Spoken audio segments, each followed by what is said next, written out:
Hello everyone, welcome back to Garage Story. So I just picked up this Suzuki LT-F160 QuadRunner for $200 on Marketplace the other day. In this video, I want to see if I can get this thing running and driving. As you can see, it's a little bit rough, but I don't think it's in too bad of a shape. All right, let's go break a wrench and see what's wrong with it. Okay, so a little bit about this four-wheeler. It was listed for $350. I made an offer of $200, and to my surprise, the seller accepted at that amount. I was expecting to at least do some haggling if they even responded, but I guess they just wanted to get rid of it. I showed up there. It was a really nice neighborhood, a gated community, and they were planning on getting a side-by-side that would hold all of them, like a four-person side-by-side. So they've had this thing for a while, so that was a good sign. They kept it inside. Obviously, it's been used. We've got some nice cracks in the plastic here. The front mud flaps are a little bit disintegrated. The seat is pretty much gone, so they were just using like old shirt or something there. The pan is mostly here, but there's one thing I noticed while I was there that kind of concerned me a little bit, and there's one thing that was good. The good thing was I was able to put the jumper pack on it and it cranked right over. The bad thing was I noticed that this was loose. This connects the air filter housing to the carburetor. So as you can see, there is dirt in there. So a very good chance that there was some dirt ingested into this four-wheeler, especially if they didn't notice that. Like, there's no telling how long it had been that way. So we may be in for a piston and rings, rehoning the cylinder or something like that. I don't know.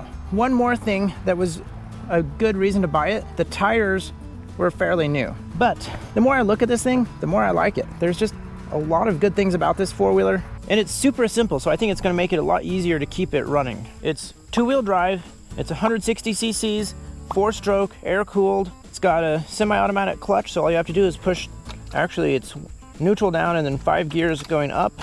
It's a chain drive. The chain is a little loose, but we've still got a lot of adjustment capability left back here, so I think that'll be okay. So I have noticed that there is a little bit of an oil leak down here. I'm not sure exactly where that's coming from yet. Hopefully we can get this thing washed up and start running it. We can see the gas tank is plastic and it is dry as far as I can really tell.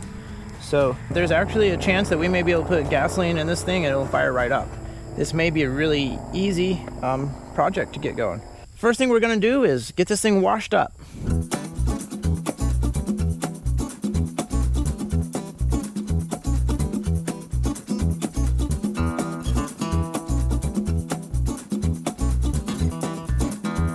All right, so we got the plastics off, or at least the back plastic, and I realized I need to cover up my air filter housing a little more because that tube is missing. So technically water could get right in there in that hole.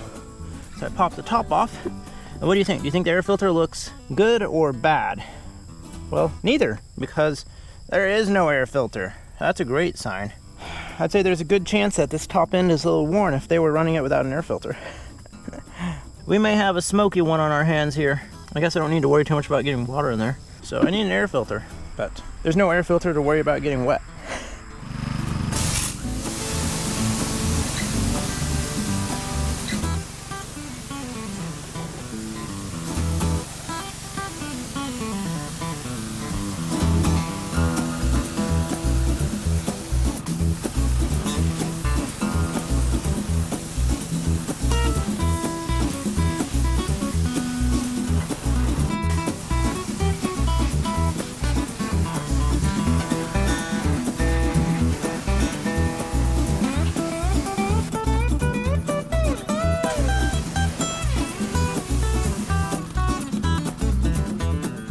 All right, well, we are pretty much done washing this thing. I'll probably let it dry for a day or so. I've got other things to do today, and then we'll come back at it and see if we can get it running. I did just try to sop some of the water out of the air filter housing, and, well, it was kind of oily. Yeah.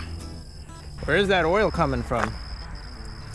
I have a feeling that we may be having some blow-by because of the bad rings, or rings getting worn out, because there's no air filter. So sand and dirt could get in there, and then that's in turn wearing out the rings, which means oil is gonna be, I guess that means we'd build more crankcase pressure, have more blow-by, which would force oil vapor out of the breather into the air filter box through probably that. I don't know if you can see it, but there's a little hose right there. Anyway, I'll try to get this all sopped out of here so that this thing can at least dry out. I do think that this will run probably pretty easily, but man, we may be in for some work down the road.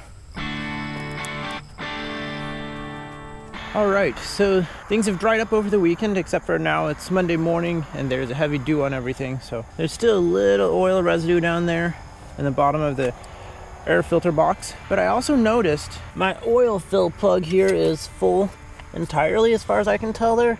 So that actually could be a good sign for us. That could mean that we just had overfull oil and that's why it was pushing oil out into the air filter housing.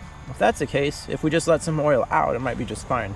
I don't know if they overfilled it with the oil or if gas ran down into the oil, which could be because of a float seat issue in the carburetor or because the petcock was always left on. I'm not going to change all the oil just yet, but I am going to go ahead and try to see if I can drop the oil down into the level zone in the sight glass. We've got an upper and lower mark, so I'll probably try to get down to that upper mark. Maybe that'll fix the issue of the oil getting into the air filter housing. There's the plug right there. Looks like it's about a 17 mil.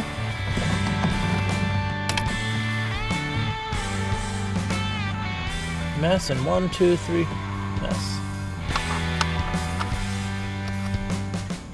Okay, that's a little more oil than I was hoping. That's a lot of oil. This isn't a good sign. It still hasn't dropped down into the window and that was a lot of oil. Oil feels a little runny to me. It smells a little funny too. We did not even make it to the sight glass window. I think we're gonna have to do a full oil change here. I don't want that gassy oil running in there. Oh, now it's coming in. But yeah, we're just gonna go ahead and change the oil. Okay, well, change of plans, because that means I have to go to town and get some oil. I'm not sure if you need a special oil for the clutch in here. It just says 10W40, SAE 10W40. Maybe I do have some that'll work. Well, I was checking to see if I had any oil for this thing, and I have some oil, but I didn't think I had enough. And I was wondering how much this thing took, and I've noticed that it said something on the side here before. I noticed it again, 1,500 milliliters. So I converted that to quarts, since I'm American, to see how much that was, and it's roughly 1.5 quarts. So I think that probably is telling me the oil capacity, which is pretty nice. Thank you, Suzuki. I don't have that much. I have a little less than a quart. I'm gonna have to go get some ATV, motorcycle, UTV, whatever, oil that's designed for these types of clutches. Yeah, that's gonna put this on hold just a little bit because I don't have the oil here and I need to get to work. All right, it's the next morning now and I actually have oil to put back in the four-wheeler. Full synthetic 4-stroke motorcycle oil. So it meets a bunch of these specifications here, which I think are what's necessary for the clutch in here. So let's go ahead and throw some oil in here, and let's try not to make a mess.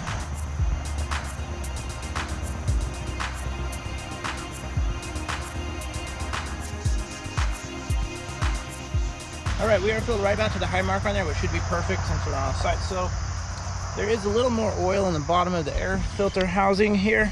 So I'm gonna wipe that out, wipe the oil off the side of the engine, and then we're gonna see if this thing will start. Brake light's on, that's good. Got our neutral light there. Got your reverse light there now. Let's see if she cranks over.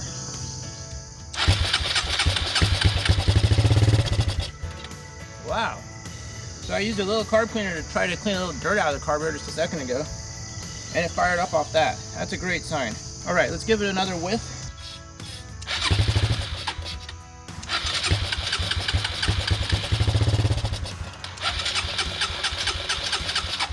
Okay, well, it definitely fires up, so that is really good. Let me take the choke off, see if I can get carb cleaner in there a little better. I need 3 hands here.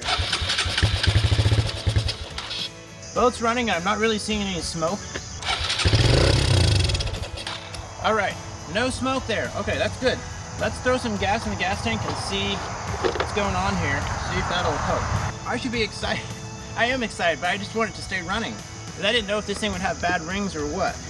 Now, it may be a little too soon to tell.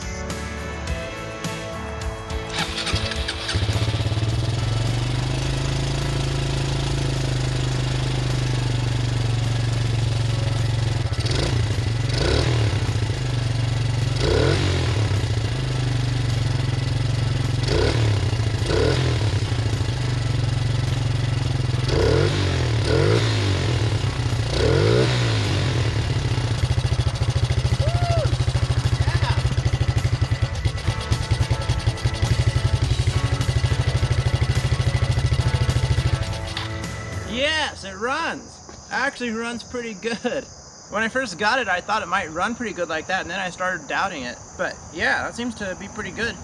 You can get a little smoke when you gas it. I don't know if that's just gasoline or oil yet, because it may not be warmed up all the way. I want to throw the plastics and seat back on here and see if I can take this thing for a spin around the yard. That would be really cool.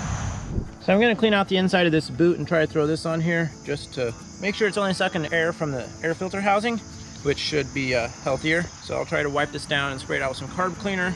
But yeah, then we're one step closer to just needing an air filter.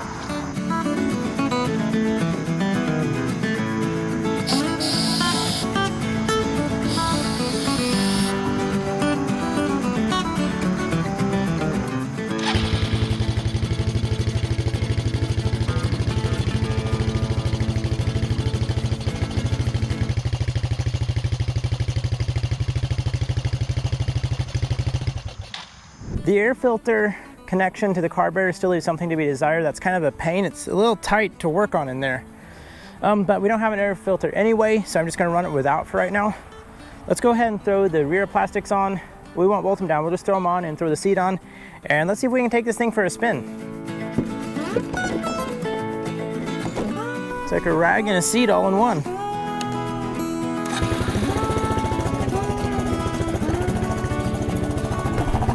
That is hard. Whew. Sounds good.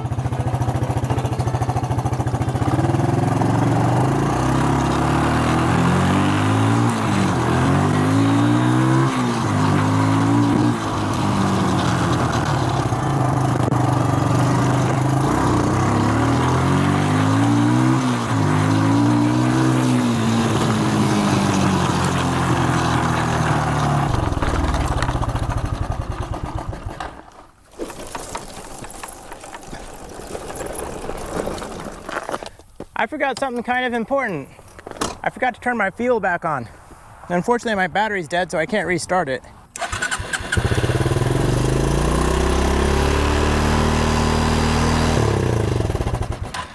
Gotta get that fuel down in there again.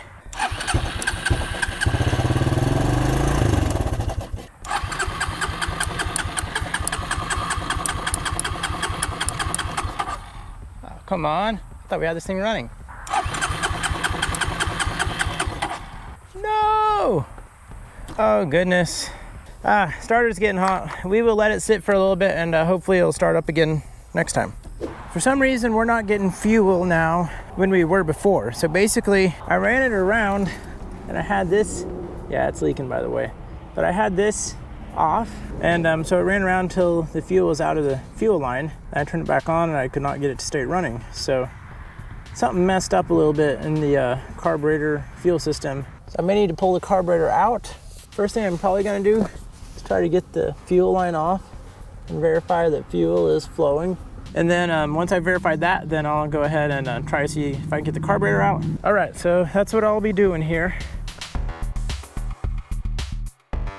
Okay, so I wasn't expecting this, but I popped the fuel hose off there and I'm not getting fuel out of there either way. Off or reserve. Oh, here we go. There we go. My petcock was stuck. But when I pop it all the way around to reserve, fuel comes out. Well, that, folks, was probably my problem.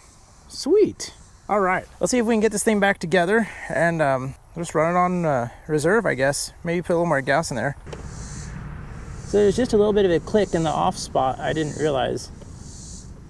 I didn't want to break it, but there we go. So another thing I noticed running it around is that the oil level seems a little low now. So I'm gonna go ahead and try to top that off a little bit. Ow, I keep forgetting that thing is not soft.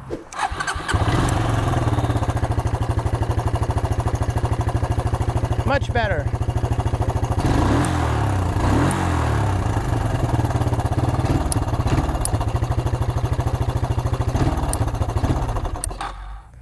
I don't remember that bog right when you hit the gas, at least the first time. We'll see, maybe it'll warm up and do a little better. Runs great.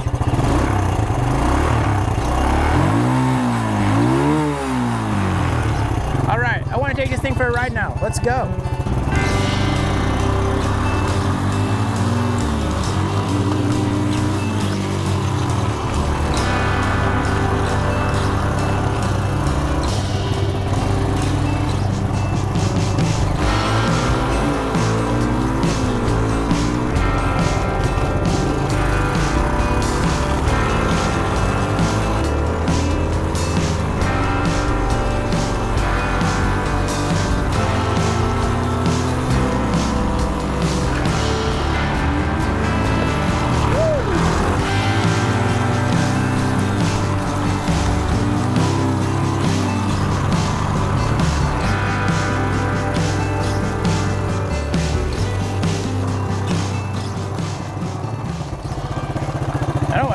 myself. That's so much fun.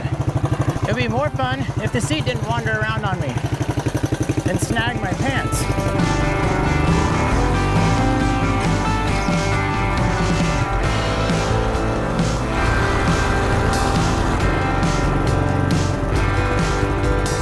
This thing is so small and honestly almost feels a little bit unstable, but I'm afraid to stand up too much, which would help because I'll probably lose my seat and that's distracting. So once we get that sorted out, I think this will be a gem of a little quad.